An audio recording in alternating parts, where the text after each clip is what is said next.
आज के टॉपिक में हम पुष्प पालन के उद्देश्य, ऑब्जेक्टिव्स ऑफ बुक कीपिंग के बारे में जानेंगे। मुख्यतः पुष्प पालन के उद्देश्यों को हम दो भागों में बांट सकते हैं। एक तो होते हैं मुख्य उद्देश्य और एक होते हैं सहायक उद्देश्य। मुख्य उद्देश्य क्या है इसके, आइए देखते हैं। व्यापार में होने वाले लाभ हानि का ज्ञान करना। पुष्प पालन में एक निश्चित अवधि के लिए व्यापार एवं लाभ हानि खाता बनाया जाता है। इससे व्यापारी को यह ज्ञात हो जाता है कि उसे व्यापार में लाभ हो रहा है या हानि हो रही है। दूसरा, व्यापार की वित्तीय स्थिति का ज्ञान, यानी कि व्यापार की संपत्तियां कितनी हैं, दायित्व कितने हैं, इस बात का ज्ञान प्राप्त करने के लिए भी पुष्प पालन सहायक है। तीसरा, व्यापार के देनदारों व लेनदारों का ज्ञान करना या पता लगाना, यानी कि किसको कितना देना है और किससे कितना लेना है, कि व्यापार के कुल कितने देनदार हैं और कितनी धनराशि उसे अपने देनदारों से प्राप्त करनी है। इसी प्रकार व्यापार के कितने लेनदार हैं और उसे अपने लेनदारों को कितनी धनराशि का भुगतान करना है। ये बात पुष्प पालन से ज्ञात की जा सकती है। पुष्प पालन से ज्ञात की जा सकती है मतलब पुष्प पालन के द्वारा जो लेखे तैयार किए जाते हैं उनसे पता लगाई जा सकती है। व्यापार की आर्थिक स्थिति का पता लगाना। पुष्प पालन के अंतर्गत प्रत्येक वर्ष व्यापारिक स्थिति का ज्ञान करने के लिए चिट्ठा तैयार किया जाता है और चिट्ठे से व्यापार की संपत्तियों और दायित्वों का ज्ञान हो जाता है, यानी कि व्यापार की आर्थिक स्थिति का ज्ञान हो जाता है पुष्प पालन से। अगला, खातों व लेखों की अनिवार्यता की दृष्टिकोण से। कुछ संस्थाएं ऐसी होती हैं जिन्हें खाते और लेखे तैयार करना अनिवार्य होता है, कंपनियों के लिए ये अनिवार्य है बनाना। तो पुष्प पालन की सहायता से वे अपने खाते और लेखों को वैज्ञानिक दृष्टि से और कानूनी दृष्टि से मान्यता के लिए आसानी से तैयार कर सकते हैं। इसके अलावा पुष्प पालन के कुछ सहायक उद्देश्य भी हैं, जैसे कि रोकड़ का ज्ञान। व्यापारी को व्यवसाय के लिए कार्यों की पूर्ति के लिए नगद धनराशि की आवश्यकता होती है। नगद धनराशि मतलब कैश, तथा पुष्प पालन से नगद व बैंक में जमा राशि का ज्ञान आसानी से रहता है या हो जाता है। नकदी का कुछ भाग तो व्यापारी अपने पास रखता है और शेष बैंक में जमा कर देता है, और पुष्प पालन से ये पता लग जाता है कि कितनी राशि अपने पास है और कितनी राशि बैंक में जमा है। अगला बिंदु है क्रय विक्रय का ज्ञान। पुष्प पालन से वर्ष में खरीदे गए और बेचे गए माल का पता आसानी से लगाया जा सकता है। क्रय माने खरीदना होता है, विक्रय माने बेचने होता है।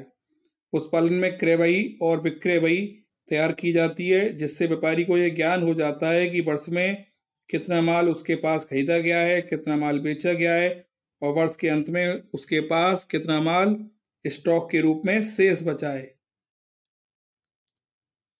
पूंजी व आहरण का ज्ञान। पुष्प पालन से व्यापार में लगी पूंजी की स्थिति व आहरण, आहरण कहते हैं जो व्यापार से पैसा निकाला जाता है निजी प्रयोग के लिए, तो आहरण के रूप में निकाली गई राशि का भी ज्ञान होता रहता है पुष्प पालन से। यह भी मालूम पड़ जाता है कि पूंजी बढ़ रही है या घट रही है। और सहायक उद्देश्यों में कुछ अन्य बिंदु भी हैं। कर निर्धारण संबंधी ज्ञान। व्यापारी को प्रतिवर्ष विभिन्न प्रकार के करों का भुगतान करना पड़ता है, जैसे व्यापार कर, आयकर, सेवा कर, उत्पादन कर, सीमा शुल्क, आयात व निर्यात कर। आयात कर जो माल हम विदेशों से मंगाते हैं उस पर लगने वाला कर, और निर्यात कर जो माल हम विदेशों को भेजते हैं। व्यापारी को कर निर्धारण संबंधी सूचनाएं पुष्प पालन के द्वारा प्राप्त हो जाती हैं, और इसके द्वारा नियम के अनुसार रखे गए लेखों की सहायता से विभिन्न करों की राशि का निर्धारण वह सरलता से कर लेता है। अगला बिंदु है सहायक उद्देश्य में छल कपट त्रुटि संबंधी जानकारी। पुष्प पालन की सहायता से व्यवसाय में होने वाले छल कपट और त्रुटियों यानी कि गलतियों के संबंध में पूरी जानकारी मिल जाती है। लाभ हानि के कारणों का ज्ञान। ये बात तो सही है कि लाभ हानि का ज्ञान प्राप्त होता है, लेकिन लाभ हानि के क्या कारण है उसका भी ज्ञान होता है। और पुष्प पालन के द्वारा जो लेखे तैयार किए जाते हैं उसके अध्ययन से व्यापारी को प्राप्त होने वाले परिणामों की जानकारी प्राप्त करके अपने व्यापार की उन्नति के लिए समुचित कदम उठाने के प्रति जानकारियां प्राप्त होती हैं। परिणामों के आधार पर यदि लाभ की स्थिति का आभास होता है तब वह लाभों में निरंतर वृद्धि हेतु प्रयास करता है। इसके विपरीत अगर उसे मालूम पड़ता है कि उसे हानि हो रही है तो वह हानि के कारणों का पता लगा सकता है और हानि को दूर करने के लिए कदम उठा सकता है। व्यवसाय की आवश्यकताओं का ज्ञान। एक निश्चित तिथि पर एक निश्चित समय पर व्यवसाय की क्या आवश्यकताएं, इस बात का ज्ञान व्यापारी आराम से कर सकता है। कार्य क्षमता का ज्ञान, व्यापार की कुल कार्य क्षमता कितनी है, कर्मचारियों की काम कार्य क्षमता कितनी है, इस बात का ज्ञान हो जाता है। इस प्रकार से आज हमने पुष्प पालन के उद्देश्यों के बारे में जाना कि मुख्य रूप से 2 प्रकार के होते हैं, मुख्य और सहायक। मुख्य में उद्देश्यों में है लाभानी का पता लगाना, वित्तीय स्थिति का पता लगाना, देनदार और लेनदार का पता लगाना, आर्थिक स्थिति का ज्ञान करना। और सहायक उद्देश्यों में प्रमुख है रोकड़ का ज्ञान, किस स्थिति को क्या रोकड़ है, कितनी नगद धनराशि हमारे पास है।